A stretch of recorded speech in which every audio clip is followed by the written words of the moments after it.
a werewolf shifter romance written by Catherine Stewart. Prologue.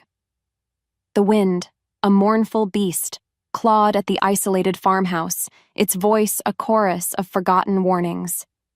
Inside, shadows danced a frantic jig, thrown by the leaping flames of a dying hearth, because the real monsters were already at the door.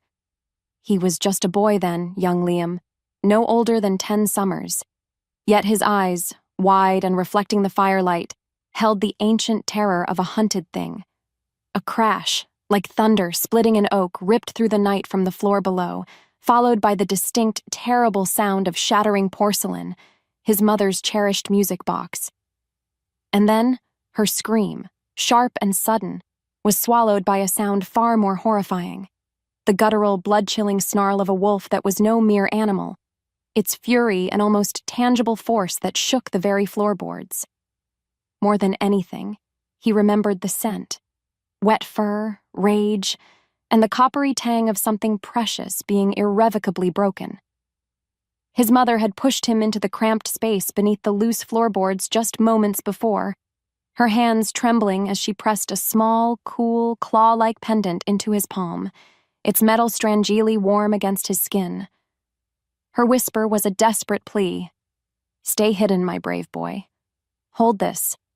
No matter what you hear, stay hidden." Deep down, he knew the truth even then, a truth too monstrous for a child's heart to bear.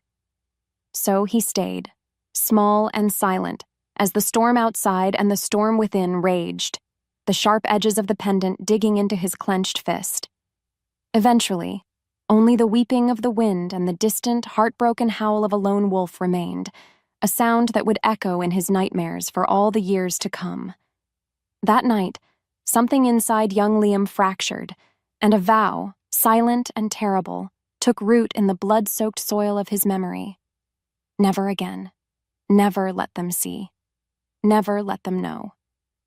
He shouldn't have been able to smell her from across the street, not over the olfactory assault of stale beer, car exhaust, and the city's perpetually damp concrete.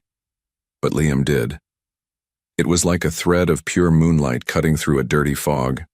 Elderflower and old parchment, a scent so uniquely her it made the wolf inside him lift its head and keen, a low, mournful sound of recognition that echoed in the hollows of his chest. This was a terrible idea, a monumentally, catastrophically terrible idea, this whole blind date charade. And yet, despite every instinct screaming at him to turn, to shift, to melt back into the shadows where he belonged, his feet carried him forward, towards the flickering neon sign of the Greasy Spoon, and towards her. He could already feel the familiar tightness in his chest, the suffocating weight of the human skin he wore, a costume that never quite fit. Just a few hours, he told himself, the lie flimsy even in his own mind. Be normal. Don't order too much raw meat. And for the love of the moon, don't let your eyes glow. Inside, the diner was an assault. Too loud, too bright, too many overlapping heartbeats, too many chaotic human thoughts bumping against his senses like frantic moths. He spotted her in a booth by the window, a small island of wary stillness in the noisy sea. Willow. Even her name felt like a secret he shouldn't know. A dangerous incantation. Her hair was the color of autumn leaves, and she was nursing a coffee cup with an air of someone bracing for a mildly unpleasant dental procedure. Looking back, he should have seen the resilience in the set of her jaw, the sharp intelligence that even now was probably cataloging every single red flag he was about to unfurl. He took a breath that did little to calm the frantic beast pacing within him, and approached her table. "Willow?" Willow looked up, and for a split second, her carefully constructed, "I'm fine with this really?" expression faltered. The man standing before her wasn't what she'd expected. Chloe had said vaguely outdoorsy, which, in Willow's experience, usually translated to, owns a flannel shirt and once went camping in his backyard. This man, Liam, looked like he'd wrestled a bear for that flannel shirt and then built the backyard with his bare hands. He was large, not just tall but broad, with a presence that seemed to suck all the available oxygen out of her immediate vicinity. And his eyes, when they met hers, were an arresting shade of amber-flecked hazel, intense and unnervingly perceptive, like he could see right through the witty, cynical armor she'd spent years perfecting. An unexpected shiver, not entirely unpleasant, traced its way down her spine. "Okay, Willow," she told herself, deep breaths. "He's just a guy. Probably a very strange guy, given your track record, but just a guy." "Liam?" she confirmed, her voice emerging a little steadier than she felt. "Hi, Willow. Please, sit." She gestured to the cracked vinyl seat opposite her, very aware of how he seemed to dwarf it, how he moved with a contained power that was both intriguing and just a little bit intimidating. She didn't know what scared her more, the thought that this might be another dating disaster, or the flicker of something else, something that felt suspiciously like interest.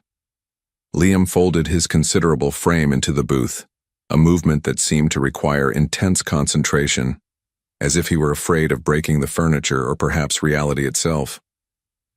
"Thanks," he rumbled, his voice deeper than she'd anticipated, like stones shifting in a riverbed. "Sorry if I'm, a bit late. Traffic."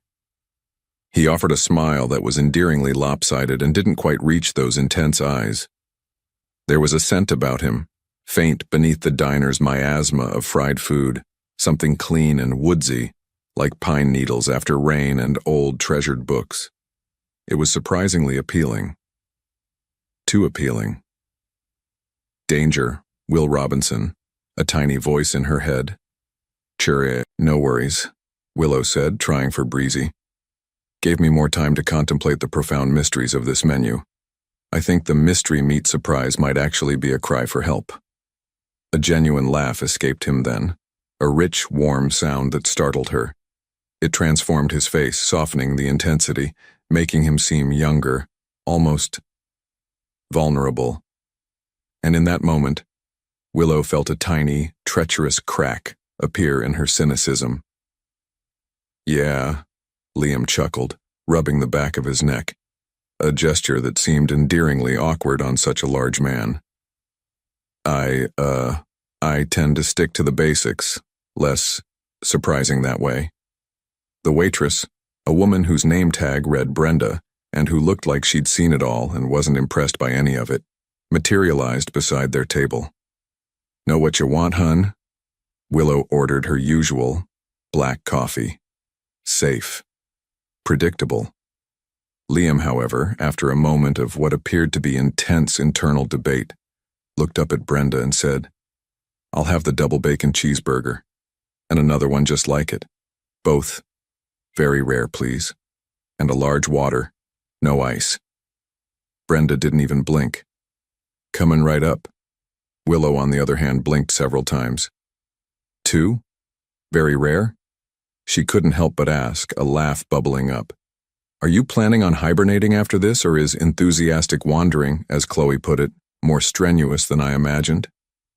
Liam actually flushed, a dull red creeping up his neck. It was unexpectedly charming. "Fast metabolism," he mumbled, looking anywhere but at her. "And yes, the wandering can be demanding." He seemed to be wrestling with his words with himself. It was an odd sort of dance, this conversation. He was hiding something. That much was clear as day. People with nothing to hide didn't order 2 nearly raw burgers on a first date with a stranger unless they were performance artists or genuinely unhinged. And yet, despite the blaring warning bells, Willow found herself leaning in, curious. What would you have done? Walked out? Chalked it up to another one for the dating horror stories collection?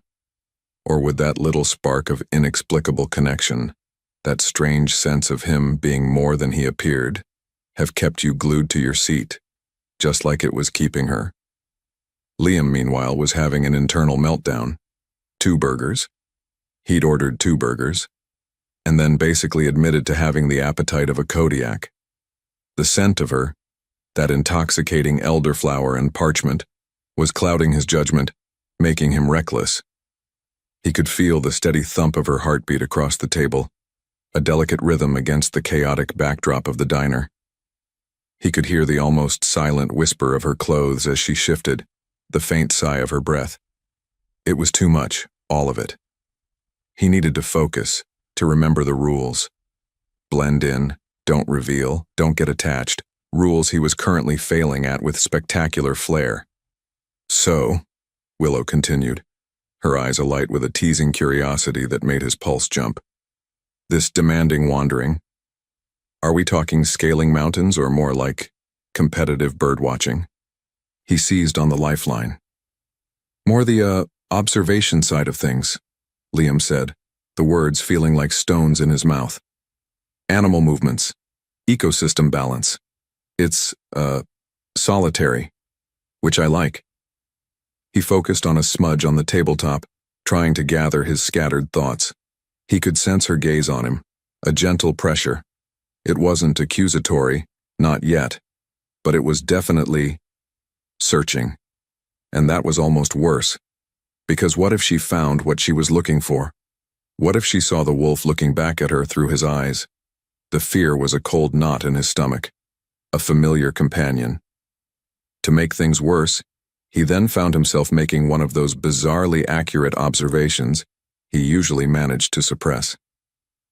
The couple in the booth behind you, he heard himself say, his voice too low, too intense.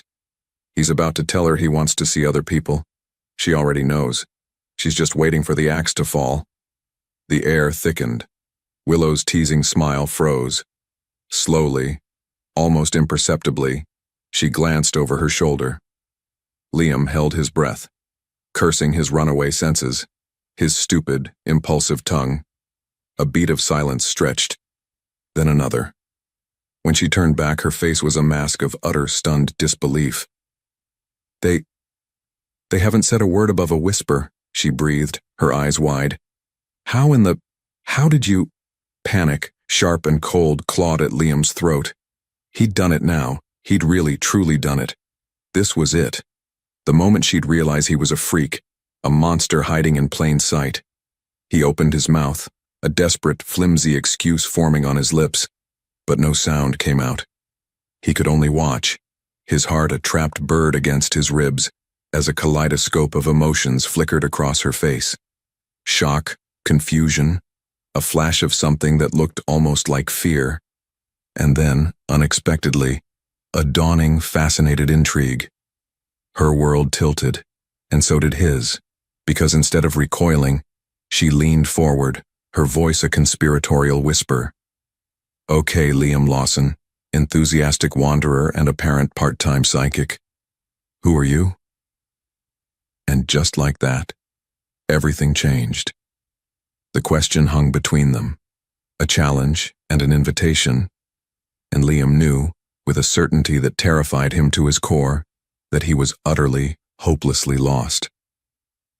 Willow left the greasy spoon that evening with more questions than answers, and a strange, fluttering sensation in her chest she hadn't felt in years. He ordered 2 raw burgers, Chloe, she recounted later over the phone, pacing her small apartment. And then he basically read the minds of the couple next to us. It was the weirdest, most oddly compelling date of my entire life. Across town, Liam was staring out his cabin window into the moon-drenched forest, the scent of elderflower and parchment clinging to him like a second skin, his carefully constructed human facade feeling thinner than ever. She's too smart, he thought, a familiar ache spreading through him. She sees too much. He'd felt it, clear as day, the moment their eyes locked. That dangerous, undeniable pull. What was he going to do? He knew with a grim certainty that this couldn't end well. Yet the thought of not seeing her again was a physical pain. The following Saturday, Willow found herself standing by the duck pond in the park, a slight breeze ruffling her hair, waiting for Liam. Against her better judgment, against every cynical instinct honed by years of dating disasters, she'd agreed to a second date. Why? She wasn't entirely sure. Maybe it was the mystery of him. Maybe it was the unexpected warmth in his rare smiles. Or maybe, just maybe, It was the way his intense gaze made her feel like she was the only person in the world, a feeling that was both unnerving and embarrassingly addictive. She spotted him then, walking towards her, his large frame moving with that same contained energy she'd noticed before. He was wearing a simple dark t-shirt and jeans, clothes that should have made him look ordinary, but on him, they just seemed to emphasize the sheer, raw power thrumming beneath the surface. Her heart did a ridiculous little flip. "Get a grip, Willow," she chided herself. "He's just a man. A very large, very strange man who eats like a wolf and might possibly be psychic, but still just a man." Liam saw her by the pond, a splash of sunshine yellow against the muted greens and browns of the park, and his breath hitched. He'd spent the last 3 days replaying every moment of their disastrous first date, convinced he'd scared her off for good. And yet, here she was, her smile a little hesitant, a little wary but undeniably there. Hope, a fragile, dangerous thing, unfurled in his chest. He'd vowed to be more careful this time, to keep his quirks on a tighter leash. But it was proving to be an almost impossible task, because being around Willow made him feel more alive, more attuned, more wolf. The park was a sensory overload, the joyful shrieks of children, the yapping of a dozen tiny dogs whose scents were an affront to his nostrils, the underlying hum of the city. But through it all, her scent, elderflower and parchment with a new hint of something fresh and green, like clover, was a clear, beckoning path.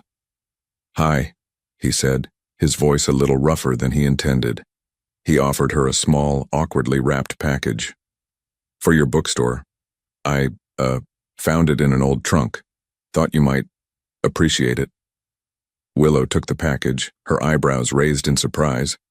Inside, nestled in tissue paper, was a small, leather-bound book of poetry, its pages yellowed with age, the script elegant and faded. It was beautiful.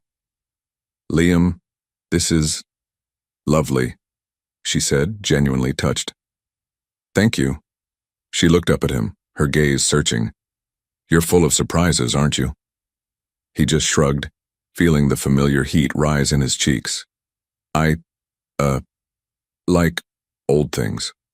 Old things. Old forests. Old instincts." He quickly steered the conversation towards the ducks, a subject he felt marginally safer with, even though one particularly aggressive mallard was giving him a look that clearly challenged his dominance over this small, man-made pond.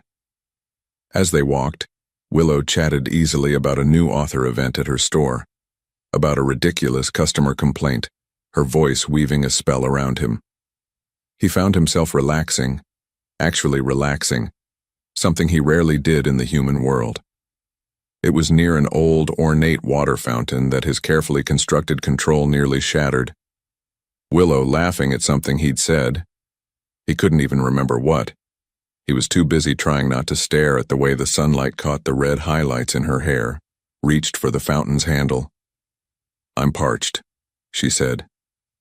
"Let's see if this relic actually works." The handle, thick with rust, didn't budge. She tugged again, with a frustrated little sigh. Without thinking, his body moved on instinct. Before she could try again, before he even fully processed what he was doing, Liam reached past her, his hand closing over the cold, stubborn metal. He gave it a gentle, almost imperceptible twist. There was a faint groan of protesting iron, a sound only he could probably hear, and then, with a surprising gush, water arched from the spout. Willow stared, first at the flowing water, then at his hand still on the handle, then up at his face, her eyes wide with a now familiar bewilderment. "Wow," she said, her voice a little breathless. You must work out. A lot." Panic, cold and immediate, flooded him. He snatched his hand back as if burned. "Adrenaline," he stammered, the excuse sounding pathetic even to his own ears. "Just, lucky, I guess." He could feel her gaze on him, sharp and analytical. How could he not see that every one of these slips, these accidental displays of something other, was just adding to her growing list of questions? He was walking a tightrope, and the abyss below was a lonely, secret-filled chasm. Later that week, the call of the approaching full moon grew too strong to ignore. Liam knew he couldn't see Willow, not when the change was so close, not when his control was at its most precarious. The thought of canceling their planned movie night, something he'd been looking forward to with an almost boyish eagerness, filled him with a heavy dread. He imagined her disappointment, the way her smile might falter, and it felt like a physical blow. His pack needed him too. Tensions with a neighboring pack had been simmering, and the full moon was when such things often boiled over. His duty as alpha was clear, unshakable, but his heart, a foolish, traitorous organ, ached for the woman with the elderflower scent and the eyes that saw too much. That night, as he sent the terse, inadequate text, "So sorry, pack emergency, unavoidable, rain check," he felt the weight of his two worlds crushing him. The lie was a bitter pill, because the truth was so much more complicated, so much more dangerous. What would she think? Another excuse? Another sign that he was unreliable, flighty, a man made of smoke and mirrors. He wouldn't blame her if she decided he wasn't worth the trouble. He was, after all, a monster playing at being a man. Willow stared at the text message on her phone, a familiar sinking feeling in the pit of her stomach. Pack emergency. What did that even mean? Was it his quirky friends from the enthusiastic wandering club? A sudden urgent need to consult on the migratory patterns of the rare, nocturnal something or other? It sounded so flimsy, so much like the litany of excuses she'd heard from men who were experts at a slow fade. Disappointment, sharp and keen, pricked at her. She'd actually been looking forward to this, to a quiet evening, to maybe, just maybe, getting a little closer to unraveling the enigma that was Liam Lawson. But then, a different thought surfaced, unwelcome but persistent. What if it wasn't an excuse? What if his life really was that? Unconventional. The memory of his impossible strength at the fountain, his uncanny observations at the diner, the sheer intensity that radiated from him, it all pointed to something far outside her realm of ordinary experience. Deep down, she knew the truth was more complex than a simple brush-off. But what that truth was, she couldn't begin to fathom. And the not knowing for a woman who liked answers was starting to become unbearable. The chance encounter happened a few days later. Willow was leaving the bookstore through the back alley, wrestling with a box of Overstock returns, when she nearly collided with him. Liam. He looked rough, exhausted, like he hadn't slept in days, with dark circles under those captivating eyes. There were fresh scratches on his visible forearm, thin red lines against his skin, and was that a fleck of pine needle in his hair? Her internal alarm system, already on high alert where he was concerned, went into overdrive. "Liam?" she said, her voice softer than she intended, a sudden wave of concern washing over her. "Are you okay? You look like you've tangled with a very angry badger." He actually flinched, his eyes widening for a split second before a shuttered, guarded expression slammed down. "Willow, hi." He ran a hand through his already disheveled hair, looking profoundly uncomfortable. "Just a long night. Wilderness consulting, surprisingly hazardous at times." He offered that same unconvincing smile. But Willow wasn't smiling. She was looking at the scratches, at the exhaustion etched into his face, at the way he seemed to carry an invisible weight on his broad shoulders. Her earlier disappointment over the canceled date faded, replaced by a confusing mix of worry and a renewed urgent curiosity. He was hiding something, something big, something that left him looking like he'd been through a battle. And the more he tried to hide it, the more desperately Willow wanted to know what it was. No matter how hard she tried to dismiss him as just another complicated man, her instincts, a primal hum beneath her own skin, told her Liam Lawson was a story far deeper and wilder than any she'd ever read. And she was already halfway through the first chapter. Later that evening, alone in her apartment, Willow found herself examining the small, antique-looking claw-like pendant she'd picked up in the park after her second date with Liam. She'd almost forgotten about it, but now, thinking of him, Of the mystery surrounding him, she'd pulled it from her jewelry box. It was made of a dark, unfamiliar metal, cool to the touch, with intricate, almost runic carvings. It felt ancient, imbued with a strange, subtle energy. On a whim, she typed a description of it into her laptop's search bar. Most results were for costume jewelry, goth accessories. But then, one image, buried deep in the archives of a local historical society's digitized newspaper collection, made her breath catch. It was a grainy photo from an article dated over 20 years ago, detailing an unsolved, wild animal attack deep within the remote Blackwood forest, a tragedy that had claimed a local family. The article mentioned a unique piece of evidence found at the scene, a pendant. The sketch accompanying it, though crude, was undeniably, chillingly, the same design as the one she held in her hand.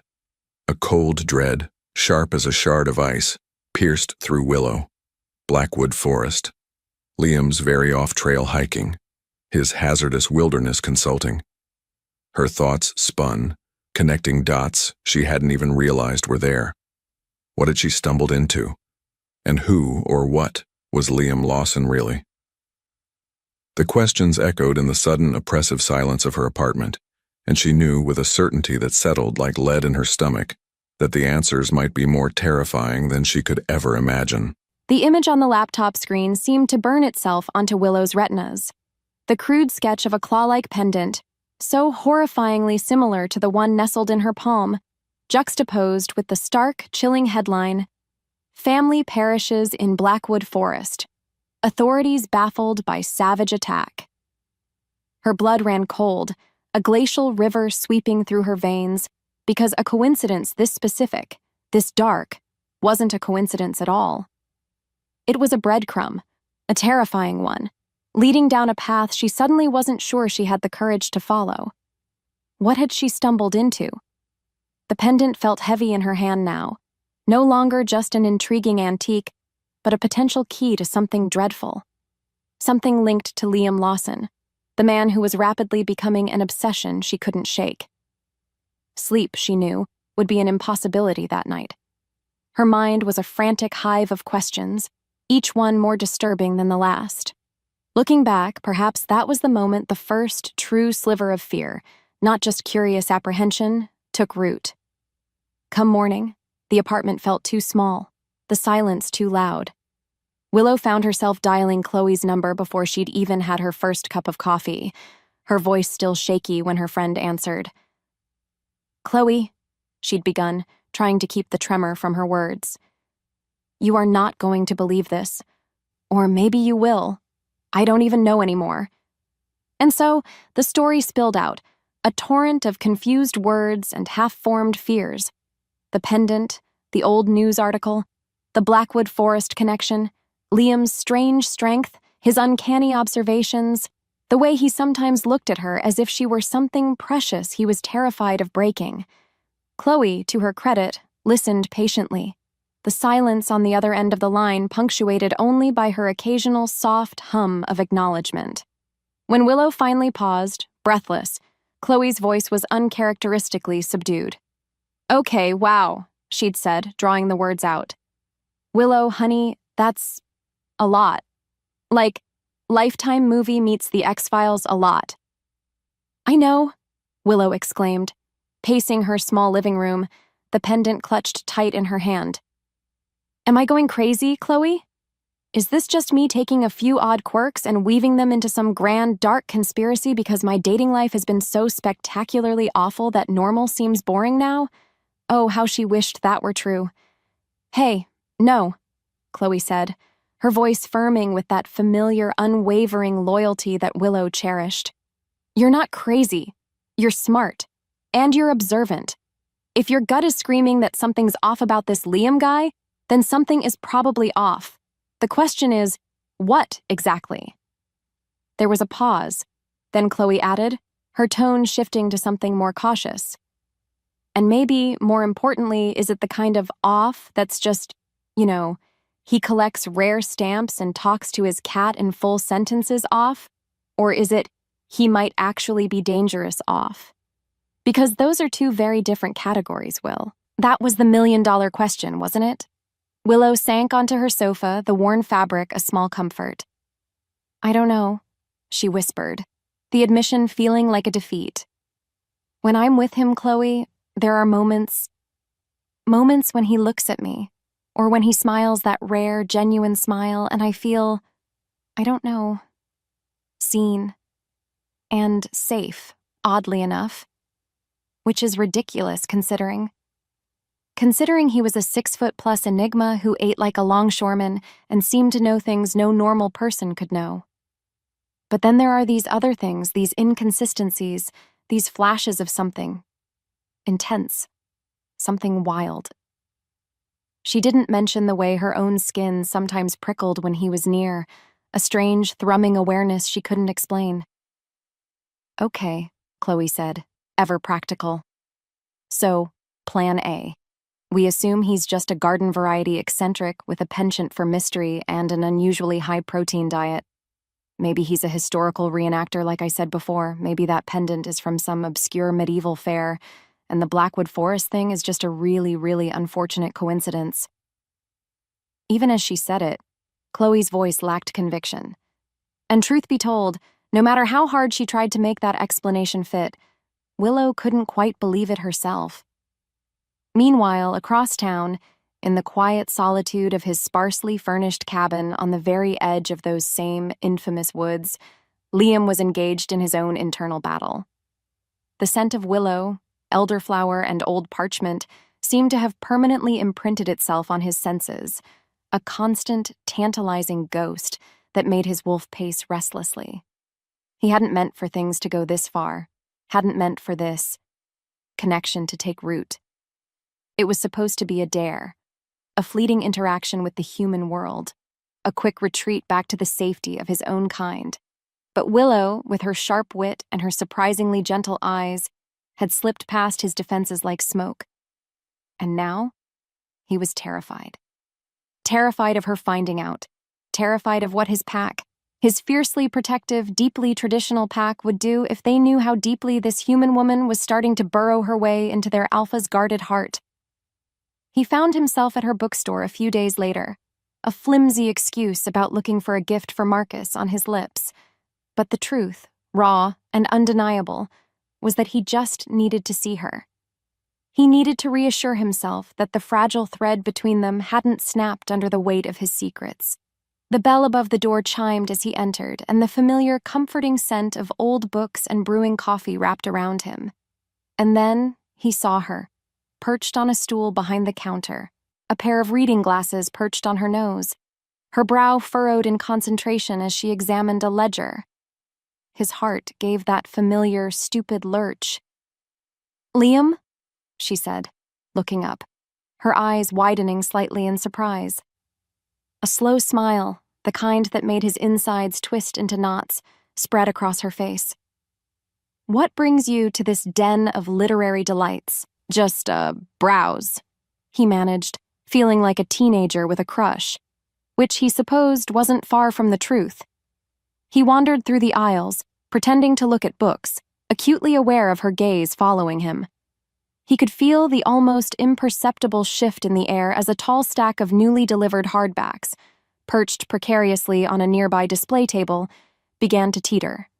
It was going to fall, directly towards Willow. Time seemed to slow, to stretch. Before he could even consciously decide, before his human brain could process the danger, his wolf reacted. He moved, a blur of motion too fast for human eyes, covering the distance in a single silent bound, his hand shooting out to catch the heavy cascade of books just inches from her head. The silence in the aftermath was deafening. Willow stared at him, her face pale, her eyes wide with a mixture of shock and something else, something he couldn't quite decipher. The heavy boxes felt like nothing in his grip, but the weight of her stare was immense. "Wow," she breathed, pushing her glasses further up her nose, her voice a little shaky. "Nice reflexes. You must play a lot of very fast sports."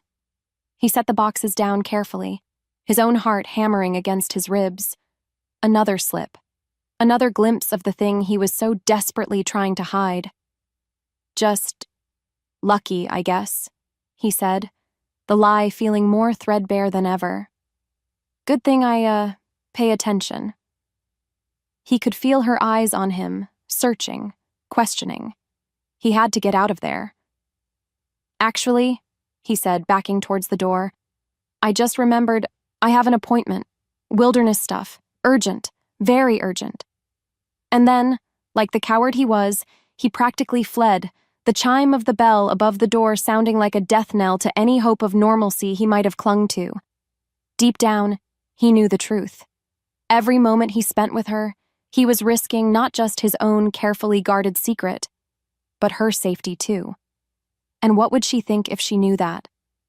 What would you do if you were falling for someone who seemed to be a walking, talking danger zone? Willow watched him go, a maelstrom of conflicting emotions churning inside her. His speed, his strength. It wasn't normal. It simply wasn't. And the way he'd looked at her, with that fleeting instant of raw, protective intensity in his eyes before the familiar awkwardness had slammed back into place. It sent another shiver, not of fear this time, but of something akin to recognition. As if some forgotten, primal part of her understood something her rational mind couldn't grasp. Shaking her head, she tried to focus on her work, but her thoughts kept drifting back to Liam, to the pendant, to the Blackwood forest. That afternoon, she found herself hunched over her laptop, the words Liam Lawson typed into every search engine she could find. The results were frustratingly sparse. A few mentions on obscure hiking forums, always vague, always tied to the Blackwood region. No social media to speak of, no easily traceable digital footprint. It was as if he existed only on the fringes, a ghost in the machine. She expanded her search. Blackwood Forest anomalies, Blackwood Forest local legends, unusual animal sightings, Blackwood. The internet, as it often did, offered a veritable feast of crackpot theories, unsubstantiated rumors, and grainy, out-of-focus photographs of what could have been anything from a large dog to a bear with a bad hair day. But amidst the noise, a few recurring themes emerged. Tales of disappearances, whispers of strange, unsettling howls on moonless nights, local warnings to stay clear of the deeper, unmanaged parts of the reserve. It was all circumstantial, of course, easily dismissed as folklore, as the overactive imaginations of a small, isolated community. And yet, the image of that pendant, so similar to the one found at the site of that decades-old tragedy, kept flashing in her mind. It felt like she was standing on the edge of a precipice, peering into a darkness that was both terrifying and undeniably alluring. The more she learned, or rather, the more she didn't learn, the more convinced she became that Liam Lawson was at the heart of it all. Their next prearranged meeting was supposed to be a hike, his suggestion. To experience some of that enthusiastic wandering firsthand? Willow had teased when he'd proposed it, her heart giving a hopeful little flutter despite her mounting unease. He'd suggested a trail that skirted the northern edge of Blackwood Forest, a popular, well-maintained route, he'd assured her. Safe. But as they walked, the air growing cooler, the trees taller and denser, Willow couldn't shake the feeling of being watched, the prickling sensation on the back of her neck that had become so familiar when Liam was near. Only this time it felt amplified. Liam, for his part, was a bundle of tightly leashed tension. He'd chosen this trail precisely because it was public, because it was supposed to be neutral ground. But the proximity to his pack's true territory, the scent of the wild so potent here, was making his wolf restless, antsy. He could smell the damp earth, the resin of the pines, the distant musk of deer, and something else. Something old and faintly unsettling that always clung to the deeper parts of Blackwood. He kept his conversation light, pointing out different types of ferns, the call of a distant hawk, all the while his senses were on high alert, scanning their surroundings, every nerve ending thrumming. He was so focused on maintaining control, on appearing normal, that he almost missed the subtle shift in Willow's demeanor. She'd grown quieter, her earlier lightheartedness fading as they ventured closer to a less-traveled fork in the path, one that led directly into the denser, unmanaged heart of Blackwood. He knew this fork. It was a secondary access point to their territory, rarely used, but clearly marked in ways only another shifter would recognize. And suddenly, he could smell it too. Faint, but unmistakable. The acrid, challenging scent of another wolf pack. Not his own, not from the recent territorial dispute, but something older, something that spoke of ancient claims and bitter rivalries. His entire being went rigid. "What's wrong?" Willow asked, her voice soft, her eyes fixed on his face. She'd seen the change in him, the sudden, almost imperceptible hardening of his features, the way his eyes had narrowed, scanning the dense undergrowth. "Nothing," Liam said, his voice emerging as a low growl he barely managed to soften. "Just, this path isn't well maintained. We should turn back. Dangerous wildlife around here." He reached for her arm, intending to guide her away, but there was an urgency in his touch, a possessiveness he hadn't intended that made her stiffen slightly. Willow looked from his tense face to the shadowed path leading into the forest, then to the strange, deep gouges marring a nearby ancient oak, marks that looked less like they were made by weather and more like claws. Huge claws. "Dangerous wildlife?" she echoed, her gaze returning to his, sharp and unwavering now. "Or is it something else, Liam? Something you're not telling me?" He could see the suspicion in her eyes, the doubt, the burgeoning fear, and it was like a knife twisting in his gut. He wanted to tell her, right then and there, wanted to pour out the whole impossible, monstrous truth. But the words wouldn't come. The old fear, the ingrained secrecy, the weight of his alpha responsibilities, they all clamped down, silencing him. "It's just not safe, Willow," he said, his voice tight. "Please, let's go back." She held his gaze for a long moment, the silence stretching between them, thick with unspoken questions, with the looming shadow of the forest, with the scent of secrets and something wild and untamed. He could feel the fragile bond between them straining, threatening to snap. And as she finally, reluctantly, allowed him to lead her back towards the main trail, away from the beckoning darkness of Blackwood, Liam knew that he hadn't just avoided a physical danger.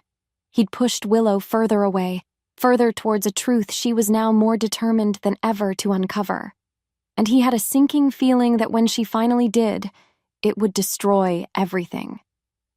How could he not see that his attempts to protect her were only fueling the very discoveries he dreaded most?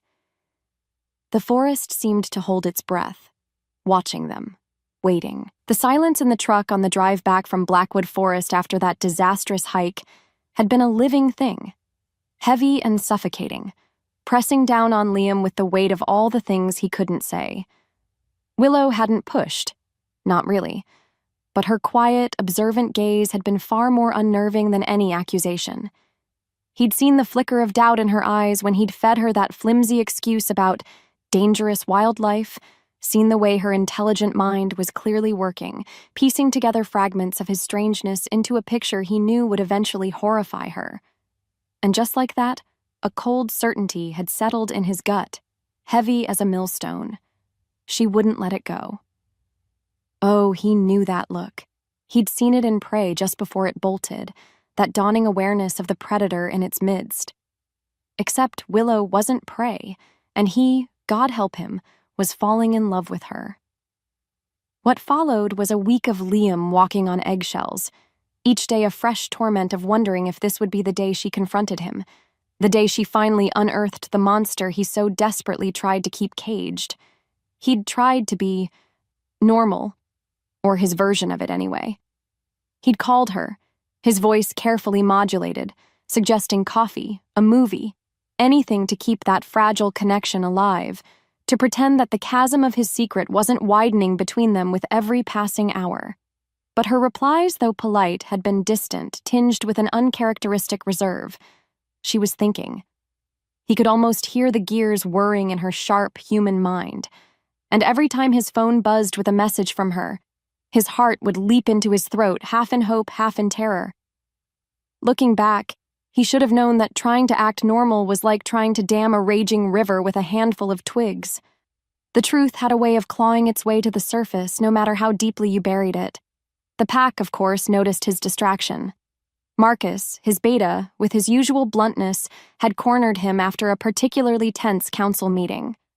"You're a mess, Liam," Marcus had growled, his own amber eyes narrowed with concern. "You're jumpy, you're barely sleeping, and you reek of human. Specifically, that human. What's going on?" Liam had bristled, the alpha in him rising to the perceived challenge. "My personal life is none of your concern, Marcus." "It is when it affects the pack," Marcus shot back, undeterred. He was loyal, Liam knew that, fiercely loyal, but his loyalty was to the pack first, always. "That rival scent near the southern border? It's getting bolder. We need our alpha focused, not mooning over some woman who's going to run screaming the second she sees you forget to use a napkin at dinner, let alone anything else." The words, though harsh, had struck a raw nerve because Marcus was right. Not about Willow running screaming over a napkin, but about the bigger picture. His feelings for Willow, this all-consuming, terrifying connection, were a distraction. A dangerous one. And yet, the thought of severing that tie, of deliberately walking away from the one bit of light he'd found in his shadowed existence, felt like tearing out his own heart. So he'd just grunted a non-committal reply, leaving Marcus frustrated and himself more conflicted than ever. He didn't know what scared him more, losing Willow or failing his pack because of her. It was an impossible choice, a tearing in two. The night of the emergency pack gathering, the air was thick with unspoken tension and the metallic tang of impending trouble. Scouts had reported fresh incursions along the Blackwood boundary, more brazen than before. This wasn't just testing the borders anymore. This felt like a prelude to a direct challenge. Liam stood before his assembled pack in the moonlit, hidden clearing they used for such occasions, the ancient oaks standing like silent, approving sentinels around them. He tried to project an aura of calm, of unshakable alpha authority, but inside, his thoughts were a maelstrom. Willow. Her scent, her smile, the intelligent curiosity in her eyes, they were all there, superimposed over the worried faces of his packmates. He could smell their anxiety, their reliance on him, and the weight of it was immense. "They're pushing too hard," Alara, one of the oldest and wisest pack members, said, her voice a low rumble. "This isn't just opportunistic scavenging. They're probing for weakness, Alpha." Liam nodded, forcing his mind to focus. "I know. We'll reinforce the patrols along the river bend. Marcus, you'll take the eastern flank. He paused. A scent, faint, almost imperceptible to anyone else but to him, as clear and sharp as a shard of glass, cut through the familiar smells of pine, damp earth, and wolf. Elderflower, and old parchment. Willow. His blood turned to ice. No, it couldn't be. She couldn't be here. Not now. Not this close to their sacred ground. Not with the forest thrumming with danger and the scent of rivals heavy on the wind. Panic, cold and absolute, seized him. Every protective instinct, every alpha imperative to shield what was his, roared to life, threatening to overwhelm his carefully constructed control. What was she doing? "Alpha?" Marcus prompted, seeing the sudden, stark change in Liam's demeanor. "Is something wrong?" Wrong? Everything was wrong. His worlds were colliding, and he was standing directly at the epicenter. "Continue the briefing," Liam managed, his voice strained, trying to keep the tremor out of it. I need to check something. A perimeter anomaly." Before anyone could question him further, before his own resolve could falter, he turned and melted into the deeper shadows of the forest, moving with a speed and silence that was all wolf. His heart hammered against his ribs, a frantic drumbeat against the rising tide of his fear. He followed her scent, a beacon in the darkness, praying to a moon he wasn't sure listened anymore, that he was wrong, that it was just a trick of the wind, a figment of his overwrought imagination. But it wasn't. He found her at the very edge of their recognized territory, a place no human ever ventured, a place where the veil between their world and hers was at its thinnest. She was standing near that ancient claw-marked oak he'd steered her away from on their hike, a small, determined figure silhouetted against the moon-dappled undergrowth, her flashlight beam cutting a nervous swathe through the darkness, and the sight of her there, so vulnerable, so unknowingly close to danger, sent a fresh wave of terror, mixed with a furious, protective anger, crashing through him.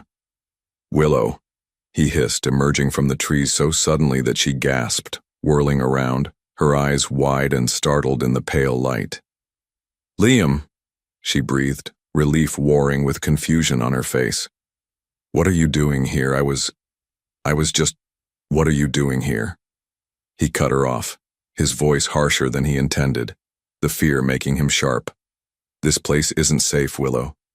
I told you, you need to leave. Now." He took a step towards her, intending to grab her arm, to pull her away, to shield her with his own body if necessary. But then, before either could speak further, before he could impress upon her the sheer immediate peril she was in, a low, menacing growl echoed from the trees to their left. Not his. Not from his pack. His blood ran cold. Rivals. And they were close. Too close. He could smell their feral hunger, their aggression, their unmistakable intent. They'd scented him, scented Willow, a human, an outsider, a perceived weakness. Without conscious thought, his body moved on instinct. A snarl ripped from his own throat, a sound that was purely animal, a challenge and a warning. He shoved Willow behind him, a protective wall of muscle and fury. "Run, Willow," he barked, the command raw, guttural. "Get out of here. Don't look back." He could feel the change starting, the familiar, agonizing burn as his bones began to shift, his senses exploding, the human shell cracking under the pressure of the emerging wolf. He fought it, fought to maintain some semblance of human form. But the immediate threat, the need to protect her, was too overwhelming. His vision sharpened, the world exploding into a kaleidoscope of scents and sounds. He saw the terror in Willow's eyes, the way her hand flew to her mouth, her face paling in the moonlight as she stared, not at the approaching danger, but at him, at the subtle, horrifying ripple under his skin, the way his hands were clenching, the nails thickening, elongating. Another growl, closer this time from the shadows. And in that moment, as the forest held its breath and the moonlight painted them in stark relief, Liam knew. She'd seen too much. The secret he'd guarded his entire life, the truth he'd feared would destroy any chance of happiness, was unraveling before her terrified eyes. And the only thought that pierced through the rising fog of his transformation, through the imminent threat of bloodshed, was a single agonized realization. I've lost her. "Run!" The word, more a snarl than human speech, ripped from Liam's throat, and for one petrified, eternal second, Willow could only stare. The man, no, the thing that was Liam, was changing. It wasn't just the feral glint in his eyes that had always been there, lurking beneath the surface. It was his hands, clenched at his sides, the knuckles elongating, thickening, the skin stretching taut as if something monstrous were trying to break free. And the sounds, guttural growls rumbling deep in his chest, a primal symphony of rage and warning that vibrated through the very air she breathed. Shadows, deeper and more menacing than the natural gloom of the forest, seemed to coalesce around them, and from those shadows other eyes gleamed, cold and predatory. More of them. Her mind, blessedly short-circuited. This wasn't happening. It was a nightmare, a stress-induced hallucination brought on by too many unanswered questions and a diet of questionable diner coffee. But the scent of damp earth, pine, and something else, something musky and terrifyingly animalistic that was suddenly radiating from Liam, was too real, too visceral. Then, chaos erupted, a blur of motion, a savage symphony of snarls and tearing sounds exploded from the darkness where Liam had lunged. Willow stumbled back, a scream trapped in her throat, her legs finally, belatedly, remembering how to move. She didn't run far, couldn't. She scrambled behind the thick trunk of an ancient oak, pressing herself against the rough bark, her breath coming in ragged, painful gasps. She squeezed her eyes shut, a litany of, "This isn't real, this isn't real," chanting in her head. But the sounds, oh God, the sounds. They were the stuff of primal nightmares, the guttural roars, the sickening thud of bodies colliding, a high-pitched yelp of pain that wasn't Liam's. Peeking through slitted eyelids, she caught terrifying glimpses, fur, teeth, the flash of moonlight on something wickedly sharp. It was a battle, brutal and swift, and at the center of it, a creature of shadow and fury that had moments before been the man she was... What? Falling for? The thought was a shard of ice in her heart. And then, as suddenly as it began, it was over. An eerie silence descended, broken only by heavy, rasping breaths and the drip of something from the leaves above. Her own heart was a wild drum against her ribs, so loud she was sure everything in the forest could hear it. Slowly, shakily, Willow dared to look. The other things were gone, melted back into the shadows or lying still and broken on the forest floor. And standing in the small moonlit clearing, his broad back to her, was Liam, or what was left of him. He was panting, his shoulders heaving, and even from behind he looked different, bigger, wilder. The air around him crackled with a raw, untamed energy that made the hairs on her arms stand on end. He turned, slowly, and Willow's breath caught, a painful, jagged thing in her throat.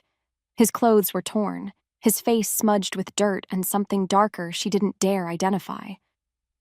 But it was his eyes that held her captive, glowing with a faint, residual amber light, pupils dilated, reflecting the moonlight like a predator's.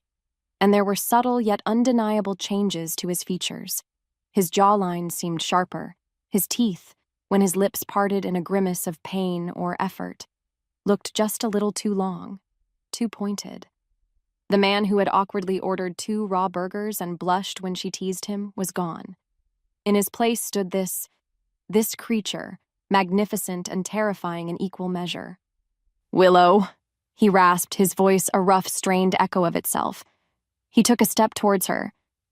And finally Willow found her own voice, though it emerged as a trembling whisper. "Liam, what are you?" The question, the one that had been hovering on the edges of her consciousness for weeks, was finally out, raw and terrified. He stopped, the agony in his expression so profound it almost made her want to look away. Almost. He began, then swallowed, the sound harsh in the sudden stillness. His gaze dropped to the forest floor, then slowly rose to meet hers again, filled with a despair so deep it was like looking into a bottomless well. "Willow, I'm a werewolf." He said it quietly, the words almost lost in the rustle of the leaves, but they hit her with the force of a physical blow. An alpha. Werewolf. The word echoed in the stunned silence of her mind. A werewolf. All the pieces, all the oddities, all the inexplicable moments. They didn't just click into place. They slammed together with a horrifying, undeniable clarity. The raw burgers, the uncanny observations, the impossible strength, the pack emergencies, the aversion to her silver earrings that one time, the way he looked at the full moon, Blackwood Forest, the pendant. It was all there, a tapestry of deception woven with threads of an impossible truth. Her mind reeled, trying to reconcile the kind, awkward, intensely gentle man she'd been getting to know with this myth, this monster, and the sheer scale of the lie, the enormity of what he'd hidden from her, began to curdle the fear in her stomach into something else, something hot and bitter. "A werewolf," she repeated, her voice flat, devoid of the warmth he'd so often coaxed from her. She took a shaky step back, then another. Her heel caught on a root, and she stumbled, catching herself just before she fell. The movement seemed to break the spell that held him. Liam surged forward, his hand outstretched. "Willow, please!" "Don't," she cried, recoiling as if he'd struck her. "Don't touch me!" The words were out before she could stop them, sharp and instinctive. She saw him flinch, saw the raw pain that flashed in his glowing eyes, but right now, her own pain, her own sense of utter, profound betrayal, was a roaring inferno that consumed everything else. "All this time," she whispered, the accusation thick in her voice. "Everything. All those conversations, those moments. Was any of it real? Or was it all just part of the act? Part of hiding what you really are?" "No, yes! I mean..." Liam ran a trembling hand through his already disheveled hair, looking utterly lost, utterly desperate. "Willow, everything I felt, everything I said to you, that was real. Is real." His voice was laced with an anguish that, on any other occasion, would have torn her apart. "I didn't tell you because I was afraid." "Afraid?" The word was a bitter scoff on her lips. The initial shock, the bone-deep terror, it was now being consumed, overtaken by a furious, righteous anger. An anger born of hurt, of shattered trust, of feeling like the biggest fool in the universe. "You were afraid?" she repeated, her voice rising, trembling with the force of her emotions. "So you lied? You lied to me, Liam? About everything? About who you are? What you are? You let me get close. You let me start to..." She couldn't say it, couldn't admit, even to herself, just how much she'd started to care for the man she thought he was.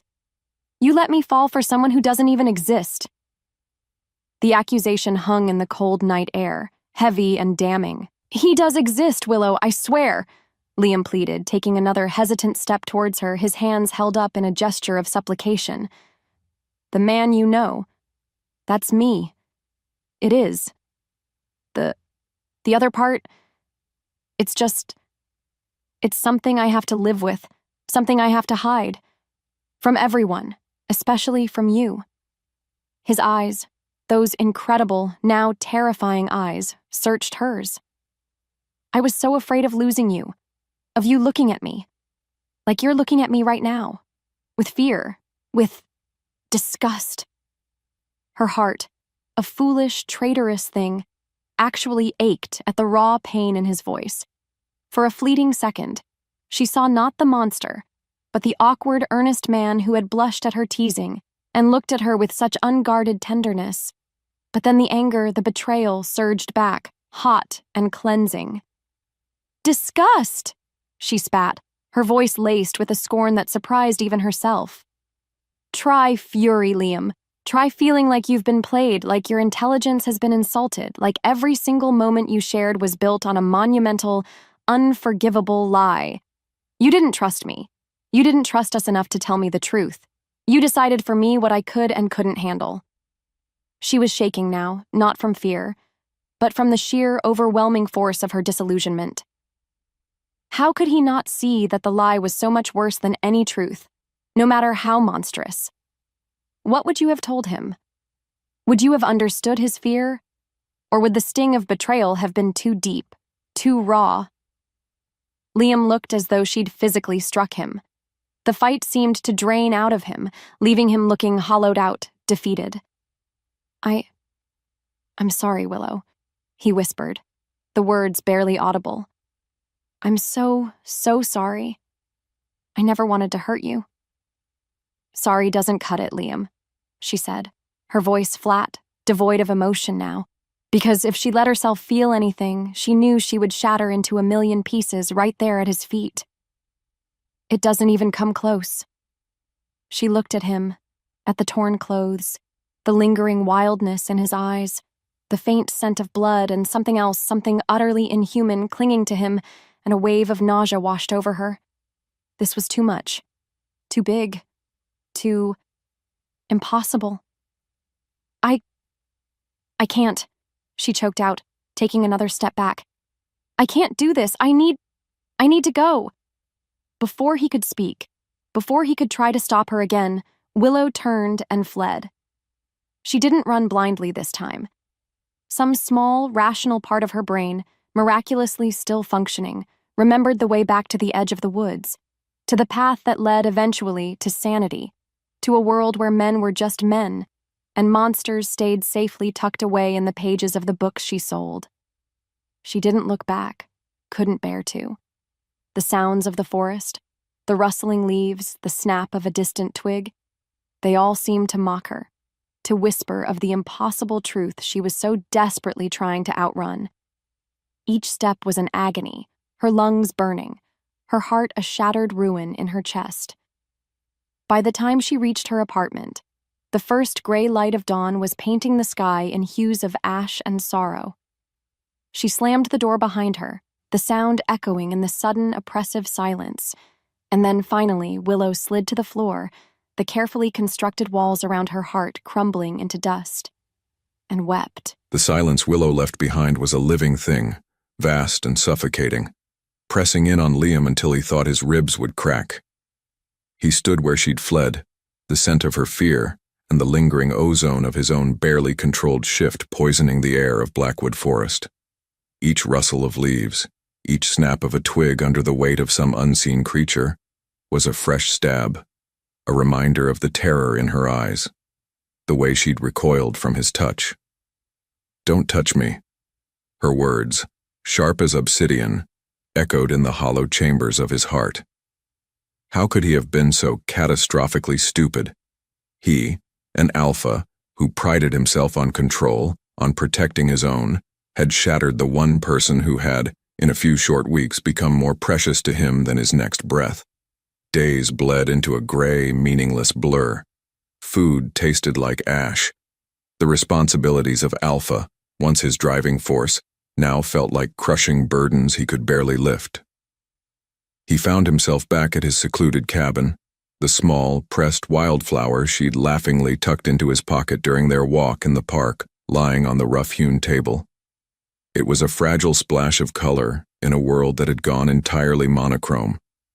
He'd pick it up, the delicate petals cool against his calloused fingertips, and remember the curve of her smile, the way her eyes crinkled at the corners when she was genuinely amused.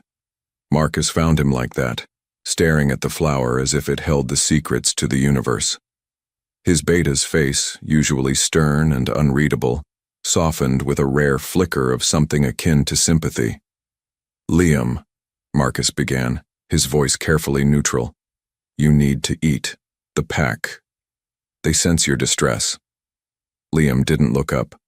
"Let them," he rasped, his throat tight. "Maybe they'll understand the meaning of true desolation." "She's a human, Liam," Marcus said, a hint of the old exasperation creeping in. "She was never going to understand. The secrecy, our world. It's too much." Finally, Liam's gaze lifted, raw and haunted. "You don't get it, Marcus," he whispered, the words tearing from him. "She did understand me. The man I was with her, the awkward, fumbling human I tried to be. She saw past all of that. She saw me. Before I ruined everything with the one truth I was too terrified to share." He ran a hand over his face, the stubble rough against his palm. "My fear. It turned her into a nightmare. My fear made me the monster she saw." Marcus sighed, placing a hesitant hand on Liam's shoulder.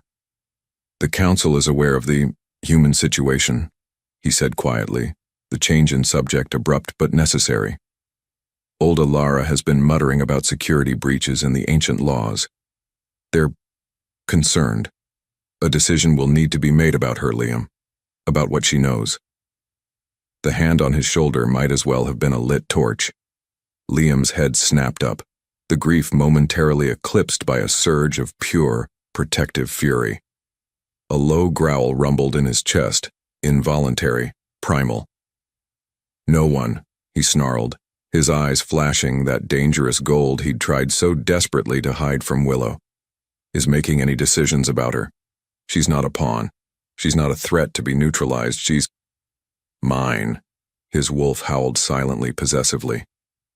But the man, the one who loved Willow with a desperation that clawed at his soul, simply said, "She's to be left alone. That is my command as Alpha." He saw the doubt, the worry in Marcus's eyes, but his beta knew better than to argue when Liam's voice held that particular edge of unbreakable resolve. Alone again, the cabin walls seemed to close in. The silence screamed Willow's absence. He picked up his phone, the sleek, cold surface a stark contrast to the wildness churning within him. His thumbs hovered over the keyboard, a torrent of words, of apologies, of desperate pleas forming in his mind. "Willow, my Willow, forgive me. I was a fool, a coward. My love for you, it's the truest thing I've ever known. I would tear down the stars for you, if only you'd look at me again without fear, without that terrible, shattering betrayal in your eyes," he typed, his heart pouring onto the small screen, each word a drop of blood. He wrote of his terror, of the shadows from his past that had dictated his silence, of the unbearable thought of her looking at him with disgust. Then, he read it back. The words felt hollow, inadequate. How could mere sentences bridge the chasm of lies he'd dug between them? How could an apology undo the terror he'd inflicted? With a groan of despair, he deleted it all, the unsent message a fresh testament to his failure. It wasn't enough. He had to show her, not just tell her. But how? His gaze fell upon the antique, claw-like pendant lying on his nightstand. The one she'd found in the park, the one she'd left on his doorstep after their first silly argument, long before the true storm had broken. He hadn't thought much of it then, just another oddity. But after Willow had fled, after Marcus had mentioned Alara's concerns about ancient laws and pack heirlooms, a vague memory had surfaced. He'd touched it, and a whisper of a forgotten warmth, a faint, cherished image of his mother's kind hand holding a similar piece had flickered in his mind's eye. She had worn it, he recalled dimly, a symbol of protection, of lineage. He'd lost his own, or so he'd thought, decades ago around the same terrible time his world had first shattered. And Willow had found it, returned it to him, an unwitting tether to a past he'd buried deep. She had, without knowing, given him back a piece of himself, a piece of his heart, even before he'd managed to so thoroughly break hers. He clutched the pendant, its cool metal grounding him. This was more than an heirloom. It was a connection to his past, to his mother's love, and now, impossibly, to Willow. She was woven into its history now, into his history. The thought didn't lessen the ache of her absence, but it ignited a tiny, defiant spark in the overwhelming darkness. He would not let that connection be severed. He couldn't. His love for her, as deep and wild as the forest itself, demanded he find a way. Demanded he become the man worthy of the light she had so briefly, so beautifully shone into his monstrous life. The world tilted, then shattered, reforming itself around a single, grainy image on Chloe's laptop screen. A child's drawing, crude but unmistakable, of a claw-like pendant. Identical to the one she'd found in the park. Identical to the one Liam now clutched as if it were his very soul. "Willow," Chloe whispered, her voice hushed with awe and a touch of fear. "This news article, it's about an animal attack in Blackwood Forest, years ago. The witness, a traumatized child, drew this. Liam's pendant. An animal attack. A traumatized child. Liam." The pieces slammed together in Willow's mind with the force of a physical blow, knocking the breath from her lungs. His fear. That bone-deep, paralyzing terror she'd seen in his eyes when he'd confessed his nature. It wasn't just about her potential rejection, was it? It was rooted in something far older, far darker. A memory, not just a fear. "Oh, Chloe," Willow breathed, her hand flying to her mouth. He was there. That animal attack. It happened to him, didn't it? He was that child. Suddenly, Liam's desperate evasiveness, his haunted silences, the way he'd flinched from sudden noises when he thought she wasn't looking, it all replayed in her mind, painted with a horrifying new layer of understanding. The anger that had been a burning inferno in her chest for days didn't vanish, but a cold wave of something else. A dawning, reluctant empathy, sharp and painful, began to seep through the cracks. How could she have been so blind to the depth of his pain, so wrapped up in her own sense of betrayal? "What are you going to do?" Chloe asked, her eyes wide, reflecting Willow's own turmoil. Willow shook her head, her thoughts a tangled mess. I don't know. This changes everything, doesn't it?" She remembered the way Liam had looked when she'd hurled her accusations at him, the utter desolation in his eyes. He hadn't just been afraid of her reaction, he'd been reliving a nightmare. The weight of it settled heavily on her heart. Driven by a restless, unnamed emotion, Willow found herself back in the rabbit hole of werewolf lore. But this time, her research wasn't just fueled by a morbid curiosity about the man who had turned her world upside down. She was looking for answers, for context.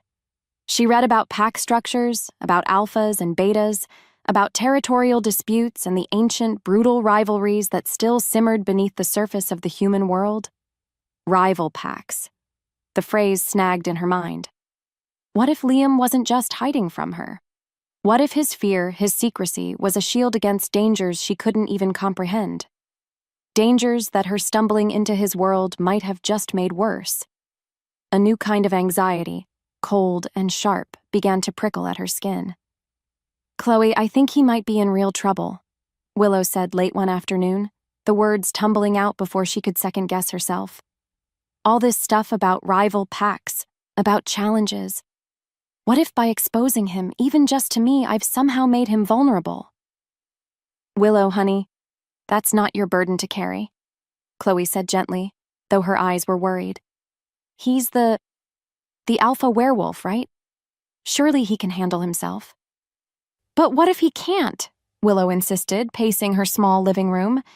"What if his own pack is giving him grief because of me? He wouldn't answer my calls, even if I tried, and something just feels wrong."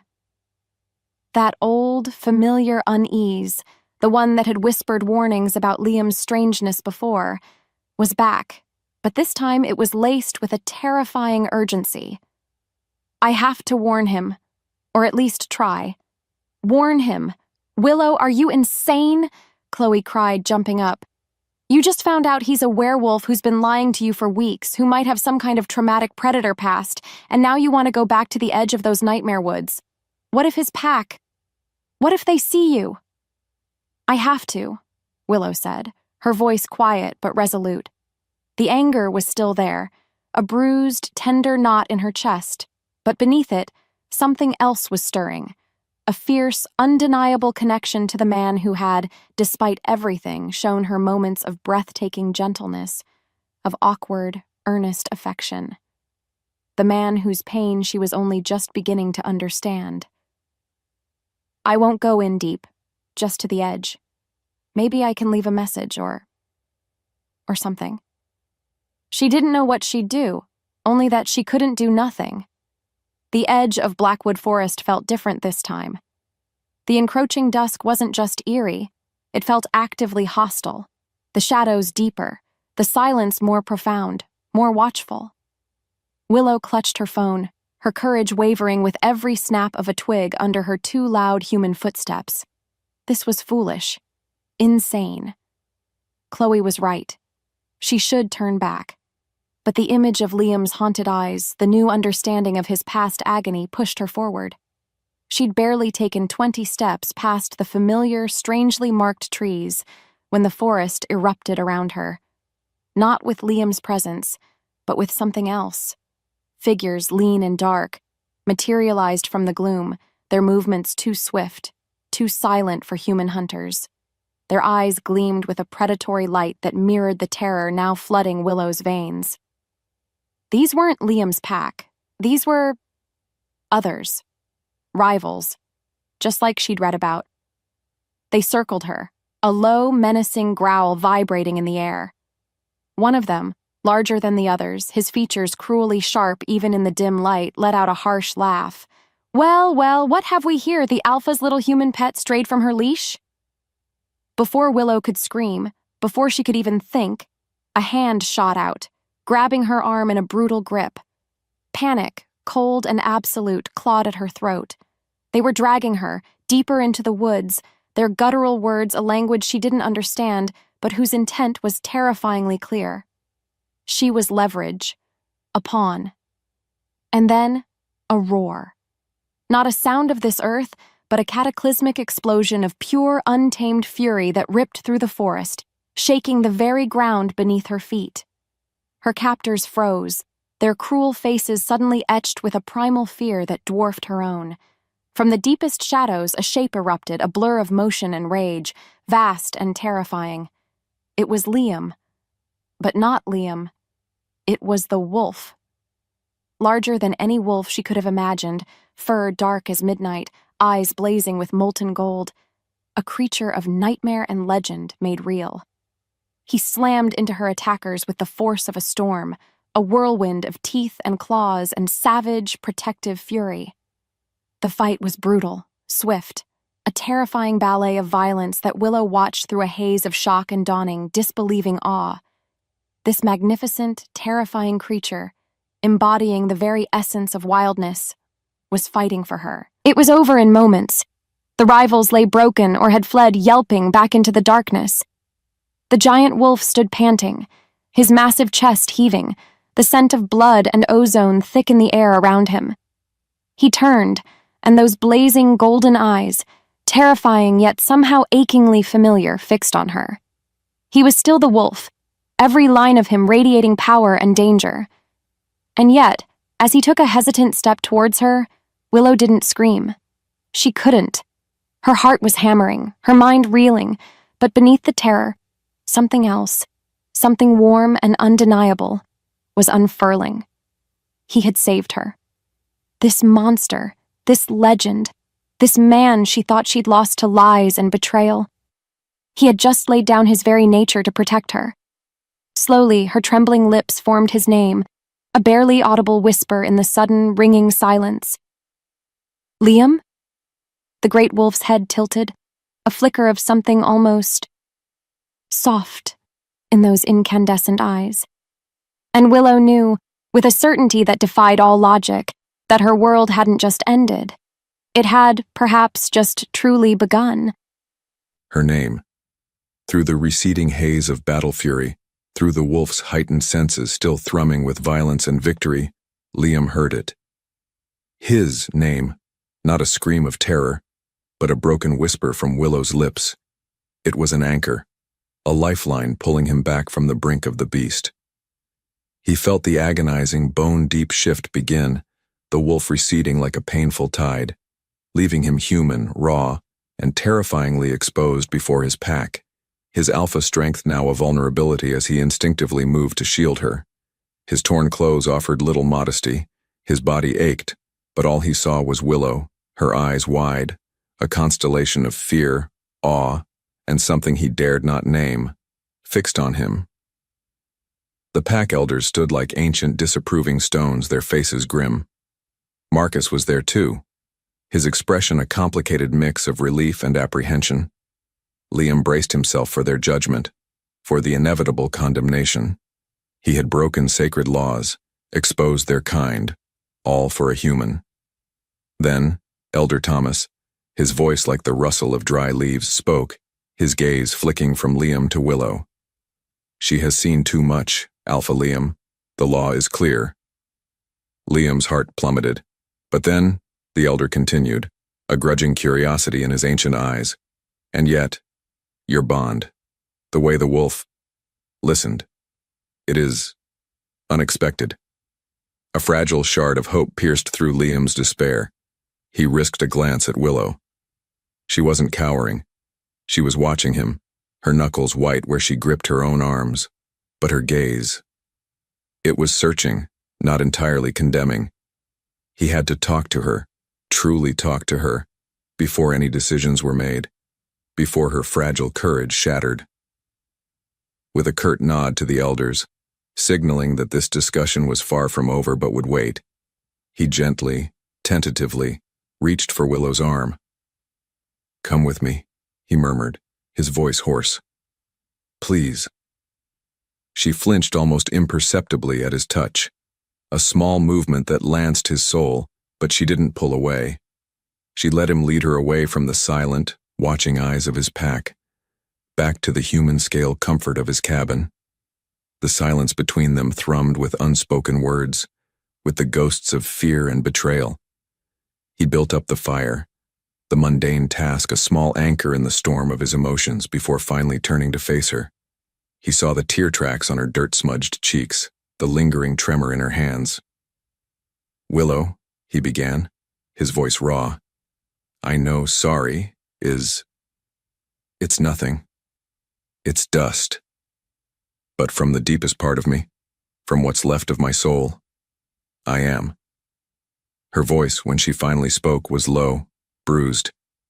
You were a child, Liam.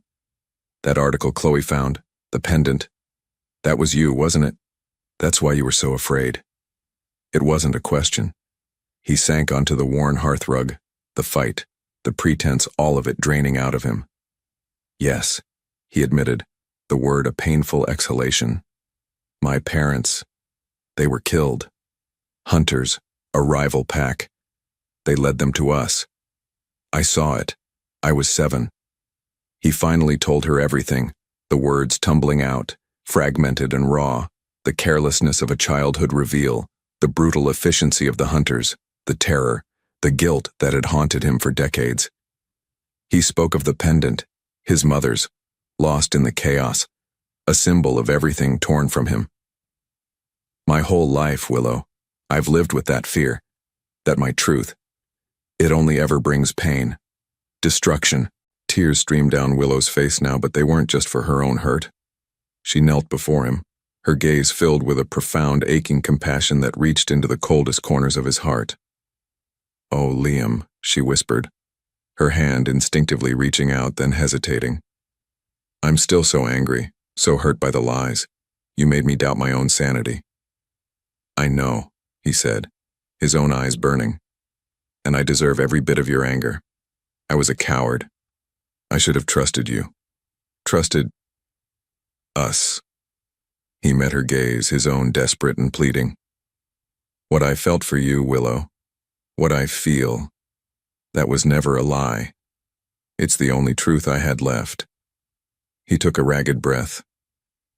I will spend the rest of my life earning back your trust if you'll let me. If there's any part of you that can... Willow's fingers finally, gently, touched his cheek, a feather-light contact that sent a jolt of pure, unadulterated hope through him. I think, she said, her voice thick with unshed tears, I think I understand why you were so afraid. It doesn't make the lies okay, Liam, but it helps me see the man behind them. The man she faltered, then took a deep breath. The man I was falling for. Before Liam could even process the miracle of those words, the cabin door opened. Elder Thomas stood there, his expression unreadable. The council has deliberated, Alpha Liam, the human, Willow. He addressed her directly. You hold a dangerous knowledge. We offer you a choice. You can walk away from here, from Blackwood, from Liam. We will ensure your silence, and you will live your life as you did before. Or, you find a way to be part of his life. Our life. Under our laws. Our protection. Liam's heart stopped. He couldn't breathe. He wouldn't force her. Couldn't. But the thought of her walking away... He looked at Willow, his soul pleading, though his lips remained sealed. Her gaze met his, searching, filled with 1,000 emotions. Then she turned back to the elder, her small chin lifting with a resolve that mirrored his own. I'm not going anywhere, Willow said, her voice clear and steady, cutting through the fear that had gripped Liam's heart. She looked back at him then, a fragile, beautiful smile dawning on her face, a sunrise after the longest night. It seems, she added, a touch of her old wit returning. I have a werewolf to keep out of trouble.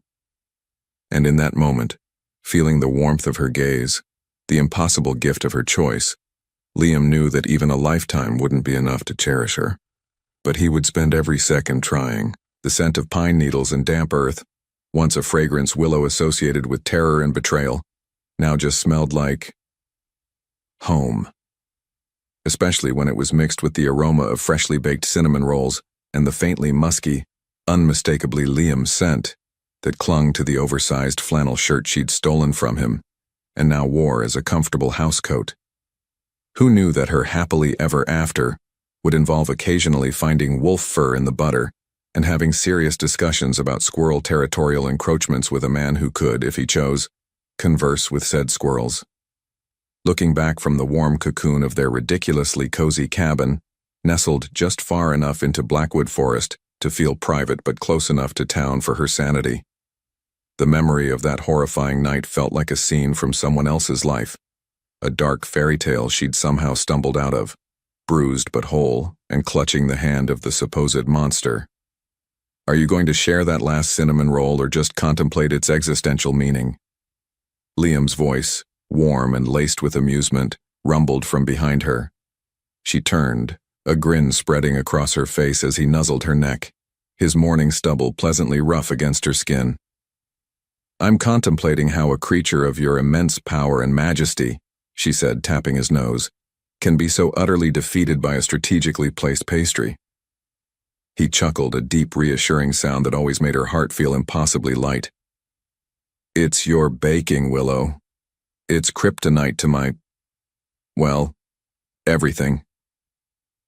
He stole a bite of the roll from her fingers, his eyes, those incredible amber depths that once glowed with terrifying feral light, now soft with affection. Besides, he added, his voice dropping to a conspiratorial whisper, Marcus is coming over later to discuss the Moonwood Pack's rather aggressive blueberry foraging tactics. I need to conserve my strength. Willow laughed, leaning back against his solid chest. This was their life now, a tapestry woven with threads of the ordinary and the extraordinary. There were still moments that took her breath away, watching Liam effortlessly soothe a brewing pack dispute with a quiet word and an undeniable aura of alpha authority, or the first time she'd tentatively joined him on a light run and found herself jogging awkwardly beside a magnificent loping wolf whose presence felt as natural as breathing. Chloe, bless her adventurous heart, had even become an unlikely consultant on werewolf-friendly catering for interpack gatherings, much to the amusement of some of the more traditional elders. The pack's acceptance hadn't come overnight.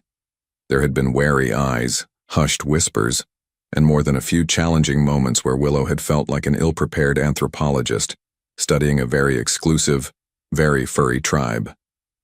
But Liam's unwavering faith in her, in them, had been a bridge, and her own stubborn refusal to be intimidated, coupled with an unexpected knack for mediating squabbles over prime sunbathing spots, had slowly won them over.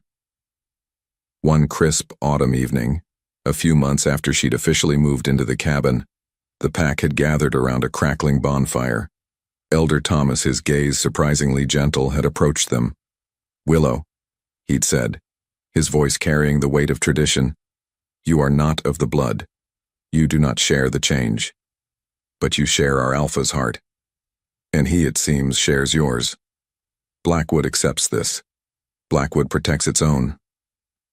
It wasn't a flowery speech, but the sincerity in his old eyes had brought tears to hers. Later that night, curled up with Liam before their own fireplace, the pendant he always wore nestled warm against his skin, she'd whispered her own vow. I didn't know what I was getting into, Liam Lawson. Not really. But if I had, knowing everything, I'd still choose you. Every time. He'd held her tighter, his voice thick with emotion. And I, Willow Armitage, would still be the luckiest, most undeserving creature in any world to have you choose me back. He'd kissed her then, a deep, lingering kiss that spoke of battles weathered, trust rebuilt, and a love that had stared into the abyss and refused to break.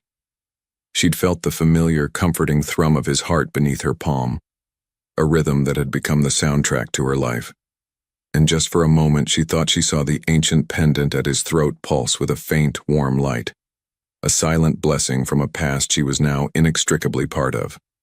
Now, standing with him on their favorite overlook, the full moon casting a silvery glow over the sprawling expanse of Blackwood Forest, a familiar peace settled over her. The same moon that had once filled her with unease now felt like an old friend, a silent witness to their extraordinary love story. Liam's arm was warm around her shoulders. "Thinking about that disastrous first date again?" he murmured, his breath stirring her hair. Willow leaned into him, smiling. "Among other things, like how you conveniently forgot to mention your rather unique dietary requirements. 2 raw burgers, Liam?" "Really?" He laughed, the sound echoing softly in the moonlit stillness. "I was nervous and hungry. Alphaing is surprisingly calorie-intensive." He turned her to face him, his expression tender. "Looking back, if I knew everything I know now, I'd still have been terrified. But I hope," his voice grew earnest, "I hope I'd have been braver sooner. Told you the truth from the start." He brushed a stray curl from her forehead, his touch gentle. "Thank you for teaching me what true courage is, Willow. For seeing past the wolf. For trusting me again even when I didn't deserve it. Some secrets are worth fighting for, I guess," Willow whispered, her heart swelling with a love so profound it almost ached. She reached up, tracing the strong line of his jaw. "Especially when they come with an alpha who looks remarkably good in flannel, and occasionally tries to herd the neighborhood cats." Liam's laughter, deep and joyous, joined hers, a melody carried on the night air. He kissed her then, a sweet, lingering promise under the watchful gaze of the moon. A kiss that tasted of pine needles, cinnamon rolls, and a happily ever after that was more wonderfully, wildly real than any fairy tale she could have ever imagined. This was her life. This was her love. And it was, quite simply, perfect.